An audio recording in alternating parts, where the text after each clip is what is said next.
Y luego, hombre, en el mundo evangélico, evidentemente los judaizantes son una plaga, y además una plaga ridícula, pero luego además también padecemos lo que yo a veces llamo la teología gringa, ¿no? Es decir, interpretaciones teológicas que tienen muy poco que ver con las escrituras, pero que se han popularizado enormemente porque vienen desde Estados Unidos, no por otra cosa.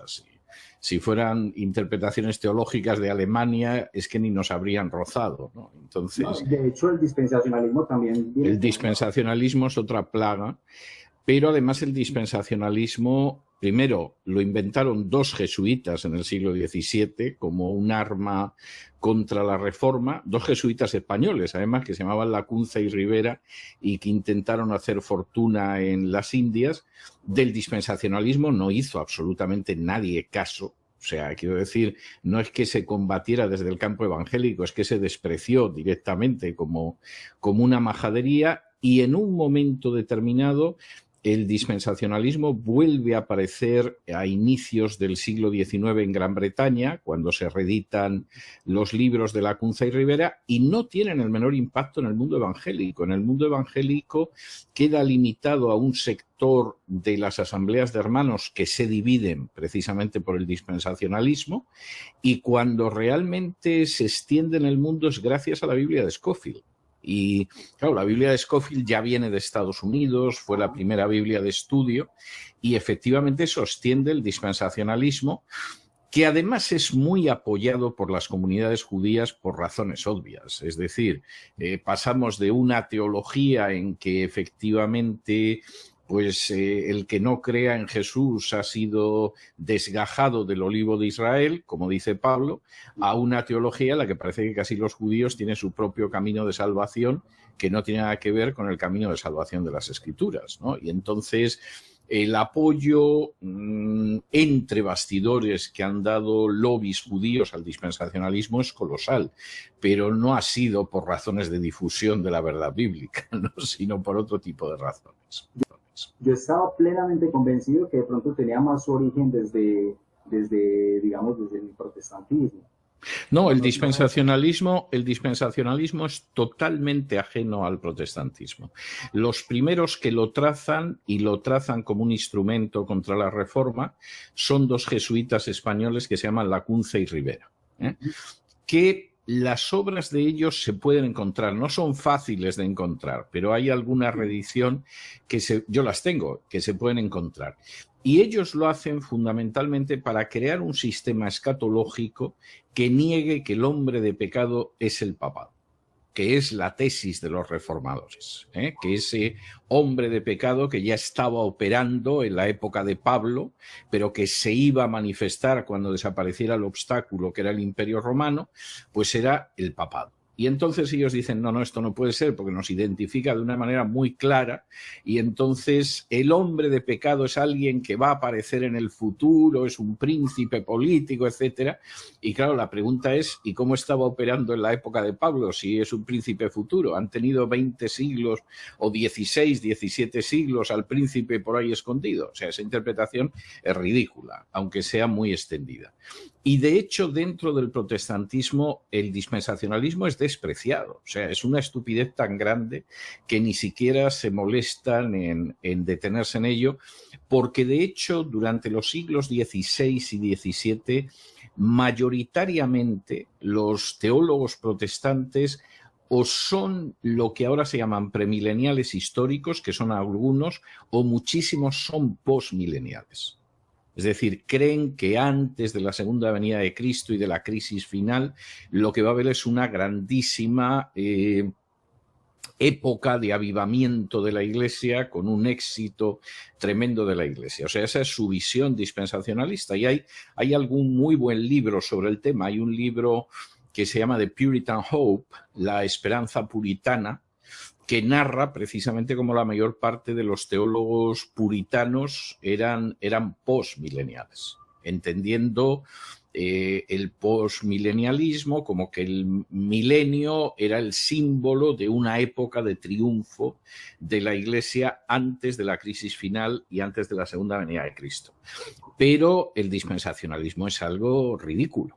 ridículo. Y de hecho desaparece totalmente del mapa desde su creación en el siglo XVII hasta inicios del XIX, que se reeditan las obras de Lacunza y Rivera en Inglaterra, y hay un predicador bastante fogoso y a la vez muy ignorante que se llamaba Irving, y entonces Irving, que era una especie de prepentecostal, no era exactamente un pentecostal, pero era un prepentecostal, empieza a dar cursos utilizando los libros de Lacunza y Rivera y, por supuesto, ocultando que eran dos jesuitas. Y ahí el dispensacionalismo empieza a abrirse camino, pero va a necesitar llegar a la Biblia de Scofield, por cierto, financiada por grupos judíos, lo cual no deja de ser significativo, para poder en un momento determinado entrar dentro de lo que sería el mundo evangélico más amplio. E incluso, de no ser por los misioneros americanos, que ya están muy influidos por el dispensacionalismo sería un fenómeno prácticamente marginal, anecdótico, dentro del mundo evangélico global. De hecho, y de pronto, ¿qué papel entraría a jugar aquí John Nelson Darby? O sea, yo tenía como el origen más que todo partiendo de ahí, desde... Perdón, ¿qué papel jugar? Sí, John Nelson Darby sería como un discípulo de estos señores que... Bueno, lo que pasa es que luego el dispensacionalismo experimenta una nueva mutación en la época de la Guerra Fría. Es decir, el dispensacionalismo antes de la Guerra Fría, bueno, pues era el dispensacionalismo, creía en el arrebatamiento pretribulacional, etcétera. Pero claro, toda esa lectura que luego aparece en autores como Hal Lindsey y Pentecost y Tim LaHaye y todo, bueno, eso no se le ocurre a nadie, o sea, eso ya es la escatología gringa, ¿no? De hecho, cualquiera que lo vea se da cuenta de que los malos son los malos de la Guerra Fría, de acuerdo a Estados Unidos, claro está, y los buenos, pues evidentemente son los buenos de la Guerra Fría, porque incluso Estados Unidos parece que desaparece de ahí, el anticristo surge en la Unión Europea, por supuesto Rusia y China y los árabes son muy malos, y Israel es buenísimo, o sea, es la lectura del Departamento de Estado, pero es ridícula desde muchos puntos de vista. Claro, esto a veces llega a un grado tal de ridiculez que si no fuera porque hay gente que se lo cree, sería para partirse de risa. O sea, cuando de pronto te dicen que la guerra de Gog y Magog es Rusia, porque Ros, Mesec y Tubal son Rusia, Moscú y Tobolsk, claro, cualquiera que sabe hebreo se parte de risa porque dice, bueno, vamos a ver, primero de entrada, Ros lo único que significa es cabeza o jefe. Es más, creo que la Reina Valera no traduce Ros, traduce literalmente cabeza o jefe. Hay otras versiones que han dejado Ros, con lo cual puedes decir que Ros es Rusia, ¿eh? Pero eso es un disparate. Y segundo, Mesec y Tubal son poblaciones de Asia Menor que no tienen nada que ver ni con Rusia, ni con Moscú, ni con Tobolsk, ni con nada. Vamos, si usted le pregunta a un rabino por Mesec y Tubal y le dice si eso es Moscú, pues mire usted, el rabino se va a partir de risa, ¿no? Como diciendo, pero este señor, ¿qué sustancia consume para tener estas alucinaciones, ¿no? Entonces, realmente, claro, el dispensacionalismo es ridículo. El problema es que, claro, y mucha gente se lo cree, ¿no? Como se creen las apariciones de la Virgen también, si eso vamos. No, y me atrevería yo a decir de pronto desde mi punto de vista personal que solamente basta una lectura hasta honda personal de las escrituras para uno identificar que es una falsa enseñanza. Bueno, yo no tengo ninguna duda. Yo, vamos a ver, yo no he sido nunca dispensacionalista. O sea, yo no es que lo haya sido en un momento determinado y luego llegué a la conclusión de que era una pavada y lo dejé, que conozco a mucha gente que ha sido así, ¿no?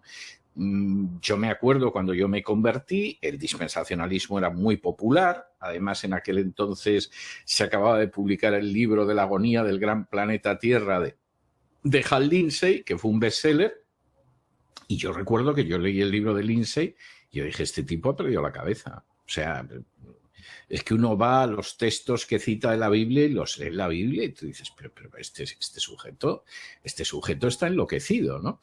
Y me acuerdo que no muchos años después, Lindsey, como mucha de esta gente, dio una fecha para el arrebatamiento y no hace falta decir que no acertó. Que esta gente cada cierto tiempo te da una fecha, generalmente con unos cálculos ridículos, y claro, siempre fallan como no podía ser de otra manera. O sea, tampoco voy a decir yo que me sorprende, ¿no? lo que me sorprendería es que acertara.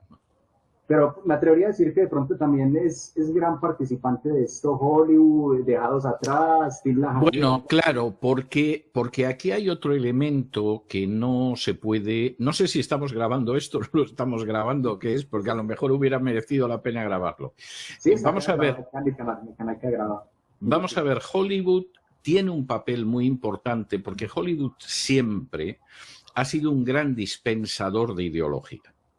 Lo que pasa que ha habido una época en que Hollywood la ideología que tenía era noble, era el amor a la familia, era la fidelidad conyugal, era la integridad, era el desprendimiento, y entonces ibas a ver una película y aparte de entretenerte, los valores eran buenos.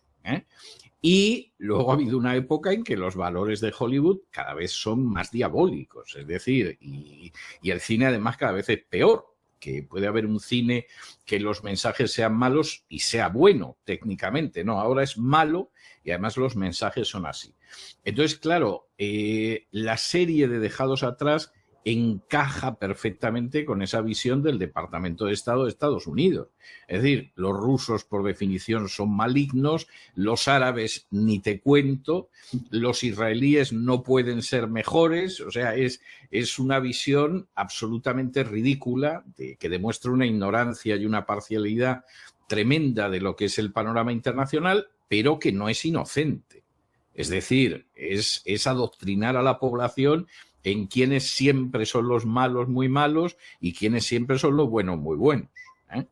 Lo que pasa, y este es uno de los problemas, los libros leídos son ridículos, pero leídos, como al final el lector tiene que poner algo de su imaginación, resultan algo más verosímiles. Cuando los ves en película, eso es el disparate elevado al cubo. O sea, yo he visto alguna de las películas y ha sido casi como tener que tomarme una receta amarga contra el ardor de estómago, porque tenía que ver la película para poder opinar y estaba pensando qué hora y media que podría dedicar a algo útil estoy perdiendo viendo esta payasada, ¿no? Pero reconozco que a la gente le entretiene, claro, pero a la gente también le entretiene la ciencia ficción y eso no quiere decir que el planeta de los simios sea real, ¿no? Total, total. No, este tema del dispensacionalismo es un tema que de una u otra manera es muy extenso y yo me atrevería a decir, pues, dentro de mi poco conocimiento que tiene permeadas gran cantidad de las... No, totalmente. Y además, vamos a ver, el dispensacionalismo es veneno teológico. O sea, llamemos a las cosas por su nombre. Pero además el dispensacionalismo tiene consecuencias que son terroríficas. Por ejemplo, hemos perdido por lo menos 2 generaciones que se han estado mano sobre mano, que no se han educado, que no se han formado, que no se han involucrado en la marcha de su sociedad, porque el arrebatamiento iba a ser la semana que viene. Es decir, el daño que eso ha hecho al pueblo de Dios es incalculable. Entonces alguno me puede decir, bueno, pero las iglesias evangélicas han avanzado muchísimo en Hispanoamérica. Sí, pero no gracias al dispensacionalismo, a pesar del dispensacionalismo. Y es verdad que tienen mucho peso social, pero están empezando a darse cuenta de lo que es ser sal y luz en su sociedad, porque gracias al dispensacionalismo lo que vivían era debajo del almud y a la espera de ser arrebatados en cualquier momento y, por supuesto, sin hacer nada en este mundo para ser sal y luz. De manera que, claro, como todas las herejías, pues el dispensacionalismo es muy dañina, aunque haya gente que le divierta mucho, ¿no? Divierta mucho decir tonterías en términos generales. O sea, yo reconozco que según me pilla el día me da mucha tristeza y según me pilla el día me suelto una carcajada. O sea, yo cuando he oído los que decían que la guerra de Ucrania pues es la guerra de Gog y Magog y tal, recuerdo que la primera vez que lo oí, que fue viendo un documental, solté una carcajada, no lo pude evitar. O sea, dije, pues este sujeto no sabe el disparate que está diciendo. Bueno, si te parece, Carlos, empezamos, porque yo tengo un tiempo limitado claro que sí, y tenemos que grabar esto.